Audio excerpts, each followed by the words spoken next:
Jamani, karibuni sana dada Angel na dada Irene. Karibuni. Asante. Mwenyeji ni Angel. Wewe sio mgeni. Umerudi kwa mara nyingine tena. Ndiyo. Tuambie. Karibu sana. Asante. Unaweza kutukumbusha ulifanya kazi na sisi kwa muda gani? Nimefanya kazi na muda wa mwaka mmoja. Mkataba wangu nimemaliza tarehe 30 mwezi wa 10 2025. 25. Okay. Ukawa umeenda kupumzika? Nikaenda kupumzika kidogo, zeni nimerejea tena. Hiyo ni kidogo? Umemaliza mkataba mwezi wa ngapi? Mwezi wa 10. Sasa wa 10 mpaka leo mwezi wa pili huko.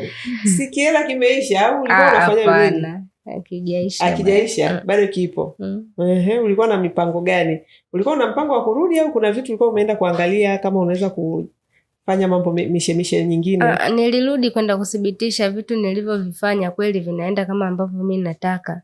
Ulikuwa na vitu gani vile? Nimefungua saluni na car wash. Wewe ndio nimekukumbuka. Ulifungulia mkoa gani? Mtwara. Nikakuuliza huko kweli wateja watakuwepo? Nikakwambia sio polipoli sana. Nimekukumbuka. Tuambie. Sasa baada ya kwenda kule umekutaje?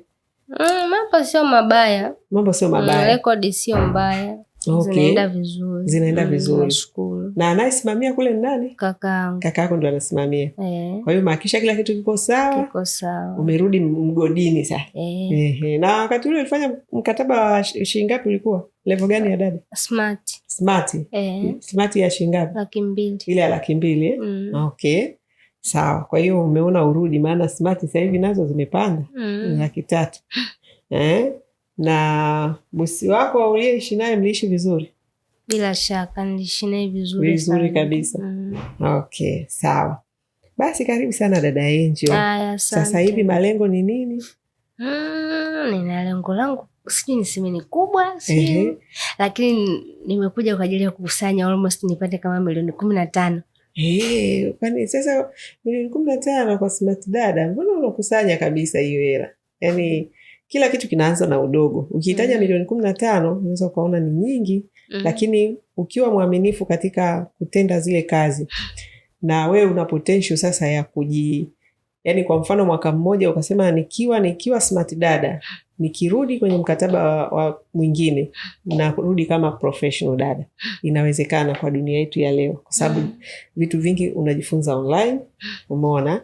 Na ukiwa na hiyo bidii ukirudi hapa, nakupa ni mifano kabisa hai. Kuna wadada alikuja hapa kama traditional, mwaka uliofuata akaenda smart, mwaka sasa hivi ameenda professional. Ndani ya miaka 3 ameshafanya kazi katika level zote. Kwa hiyo sasa kwa kuwa una hilo lengo lako ambalo unasema ni kubwa lakini sio la kutisha, ni lengo linalowezekana kabisa.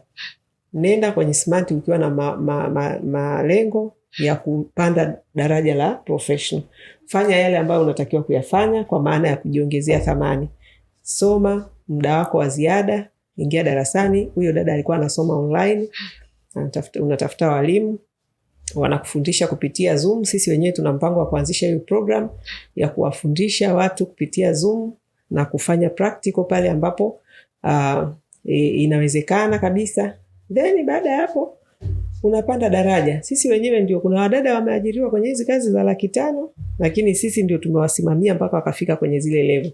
Wakiwepo hao ndio kutolea mfano. Ingawaje sio wengi, lakini inawezekana. Kwa hiyo hilo ushauri wangu utakuwa ni huo kwako. Asante. Taufanyia kazi. Karibu sana. Asante. Haya.